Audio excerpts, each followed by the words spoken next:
እኔ እኮ ጠርጥሬ ነበረ ባለፈው ብያቸዋለሁኝ። 300,000 እንድትገባ በጣም ይፈልጋልና ለዛኔ ሰርፕራይዝ ሊያደርጋት ኦር ደግሞ ለሁለት ዓመታቸው ማለት ነው። 2 ዓመታቸው አንቨርሰሪ ነው አይደል የሚባለው? ለሱ በሁለት አንዱ ሰርፕራይዝ እንደሚያደርጋት የእውነት በጣም ጠርጥሬ ነበረ። ተናግሬያለሁ በሆነ ቪዲዮ ማለት ነው። እና ልክ ነኝ ማለት ነው። ሰላም ሰላም፣ ጤና ይስጥልኝ የኔ ውድ ቤተሰቦች፣ እንደምን ዋላችሁ? እንደምን ቆያችሁልኝ? አለን እግዚአብሔር ይመስገን። እንግዲህ ጨረቃዎቻችን እንዳያቸዋቸው ማርያምን በጣም ደስ የሚል ጊዜ ያሳልፈዋል። አዎ እዛ ቤት ብዙ ነገር አስተምራቸዋል፣ ተምረዋል። ብዙ እኔ እንጃ፣ ያው ጠባብ ቤት ፍቅር አለ እኮ በስማም ብዙ ነገር ያስተምራቸዋል። ራሳችሁን ወደ ራሳችሁን ታያላችሁ ምናምን ነገር እና ብዙ ነገር አይተዋል ብዬ አስባለሁኝ። ቤቱ በነገራችን ላይ የራሳቸው ቤት ነው። ላይ አላድል አንድ ቤት እሱ ነው ብዬ አስባለሁኝ። ምክንያቱም ቤቱ የቀለሙ ግድግዳ አንድ ነው፣ በሩ ነው የሚለያየው። እና ያም ሆነ ይሄ እናንተ ብቻ ባላችሁበት ሰላማችሁ ይብዛ። አንደኛ ነገር እንዲህ በጣም በቃ ላመሰግናቸው የምፈልገው ነገር ቢኖር በዚህ አሁን ህመማት ሊገባ ነው እና ህመማት ሳይገባ በፊት ብዙ ነገር ገዳም ሄደዋል። ያንን ነገር በጣም የሚያስጠላ ስራ ከሁሉም ነገር ከት አድርገዋል። አሁን እንደዚህ ሆነው ስታዩቸው ማርያምን እኔ እንጃ፣ የሰው ልጅ የእውነት ይቀየራል የሚባለው ለካ እውነት ነው። እና ነገ ዛሬ ያታዩቸውም እና በጣም በቃ ዴፊኒትሊ ተቀይረዋል ማለት ነው። የዛሬ ይሄ የ3 ወሩ ማለት ነው ብዙ ነገር አስተምሯቸዋል። ብዙ ነገር ከነሱም ከጓደኛም ከኦዲየንስም ብዙ ነገር ተምረዋል እና ራሳቸውን አይተውበታል። ተመስገን ማለት ነው። ገዳም ሂደዋል። ትላንትና ላይቭ ባይገቡ ደስ ይለኝ ነበረ፣ እውነቱ ለመናገር ባይገቡ ደስ ይለኝ ነበረ። ግን ደግሞ ገብተዋል፣ ምንም ማለት አይደለም። እመቤታችን ቅድስት ድንግል ማርያም እናንተን እንደባረከቻችሁ እኛንም ተባርከን ለደጇ እያብቃን፣ ለደጇ ታብቃን ማለት ነው። የኔ ውዶች ማርያም እኔ በምክንያት ነው የምወዳቸው እነኝ ልጆች። ማርያምን በቃ ተጣልተው እየተጣሉ አይመስሉም። ውስጣቸው ይፈላለጋል።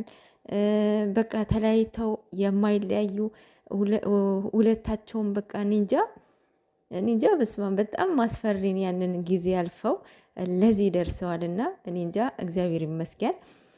እንደ ብሩክ የይቅርታ ልብ ሁላችንም ይስጠን። መቤቴን በጣም ይቅርታ ልብ አለው። ይቅርታ ይጠይቃል። ቢያጠፋም ራሱ በቃ አጥፍቻለሁ ብሎ በማግስቱ ይቅርታ ነው የሚጠይቀውና አንዳንድ ሰው ይቅርታ ለመጠየቅ በቃ ሲኦል ነው የሚሆንበት፣ ልክ እንደኔ ማለት ነው። እና ሁላችንም የይቅርታ ልብ ይኑረን። በጣም ደስ ይላል ይቅርታ ለመጠየቅ። ይሄ ሁሉ ይሄ ፕሮሰሱ ማለት ነው ያስታውቃል የይቅርታ እንደሆነ ማለት ነው።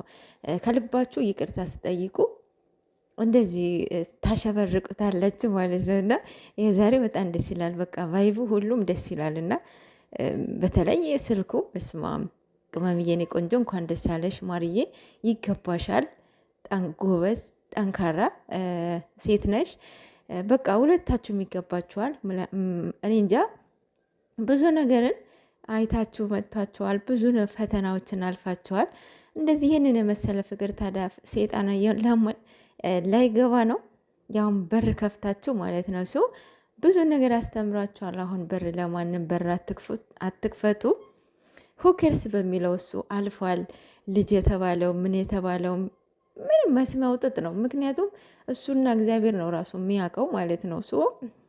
እናንተም ምንም ግልጽ የሆነላችሁ ነገር አለ ብዬ አስባለሁኝ። እሱ ምንም ቦታ እየሰጠው አይደለም፣ አንደኛ ነገር። ሁለተኛ ነገር በልጅቷ ራሱ አንደርስታንድ ማድረግ ትችላላችሁ። ዲኤንኤ አላደርግም ነው ያለችው። ያ ማለት ልጅም የለም ማለት ነው። አሁን ትላንትና የምር የሰው ልጅ ይሆን ምን ይሆን እኔ አላቅም። እና ልጅ ወልዳለች የሚባል ነገር እኔ ምንም እዩ ማለት ነው እኔም ኤክስፔክት አላደርግም ማለት ነው። አሁን ብሩክ እንደዚህ አይነት ነገር ምንም የሚመጣበት ነገር አለ ብዬ አላስብም። ሁለታቸው ወደፊት የምር ግን ጸሎት ጎን መሆን አለባችሁ። ፈተና የለም ማለት አይደለም፣ አይመጣብኝም ማለት አይቻልም። እና ሌላው ቅመምዬ የኔ ቆንጆ የኔ እናት ማለት ነው። ማንም ሰው ማለት ነው ማመን የለብሽም። ኤክስፔክት ማድረግ ባለብሽ መንገድ ኤክስፔክት አድርጊ። ለምሳሌ እኔ የሆነ ሰንበዴ ሰኒ አጥፍታለች ብሎ ቢጠይቀው የጠየቀውን ሰው ዳይሬክት መጥቶ እኔ ነው መጠየቅ ያለበት ማለት ነው። ምክንያቱም አጥፍታለች የተባልኩኝ እኔ ሰኒ ስለሆንኩኝ ማለት ነው። ሶ አንቺም አሁን ቅመምዬ የኔ ቆንጆ የሆነ ሰንበዴ መጥቶ ብሩክ እንዲ ነው ሚልሽ ሰው ካለ ዳይሬክት እሱ ነው መጠየቅ አለብሽ። የዛን ሰው ማሳፈር አለብሽ፣ ያንን ጠላታችሁን ማለት ነው። ይሄንን መሰለ ፍቅር በጣም በጣም ፕሮቴክት አድርጉት። የምሬ ነው፣ ፕሮቴክት አድርጉት ማርያምን። እንደ ባለፈው ንፋስ እንዳይገባ በር እንዳትከፍቱ። ጠላት አይመጣም ማለት አይደለም። እንደውም የሩቁ ጠላት ይሻላል ከቅርቡ ጠላት ማለት ነው። እና ስለዚህ ጨረቃዎች እግዚአብሔር አምላክ መጨረሻችን እያሳምርላችሁ ማለት ነው። ሌላው ቅመምዬ የኔ ቆንጆ የኔ እናት ግጥም መግጠምሽን እንዳታቆሚ። በጣም የሚገርም ታለንትን ያላት ከእንትኑ ከቪዲዮ ራሱ ሙዚቃ ከምታስገቡ የቅመሟ ግጥም አስገብታችሁ ክላሲካል አድርጋችሁ መቤቴን እንዴት እንደሚጣፍጥ ማለት ነው። በጣም የሚገርም ታለንት ያላት ጀግና ልጅ ናት። ብዙ ደረጃ የምትደርስ ልጅ ናት እና እንድትገጥም አበረታቷት፣ ገፋፏት፣ ቡሽ አድርጋት። ብሩክ ማለት ነው አንተ ከግጥምህ በላይ ነህ ብለዋለች እና እሱን የሆነ ብቻ ግጠምለት ሞልቷል አይደል? የፍቅር ማለት ነው። የፍቅር ግጠምለት የኔ ቆንጆ እንዳታፍሪ። ኦልሞስት አሁን በቃ አውጥታችሁታል እኮ ፍቅረኛሞች እንደሆናችሁ መቼም አታፍሪም አይደል? እሱ የሚያሳፍር ነገር የለም። ከዚህ በኋላ ፍቅረኛሞች ናችሁ። እስካሁን ደብቃችሁት ይዛችሁት፣ አንድ ቀን ግን ማርያምን ይመቻችሁ። ለማንኛውም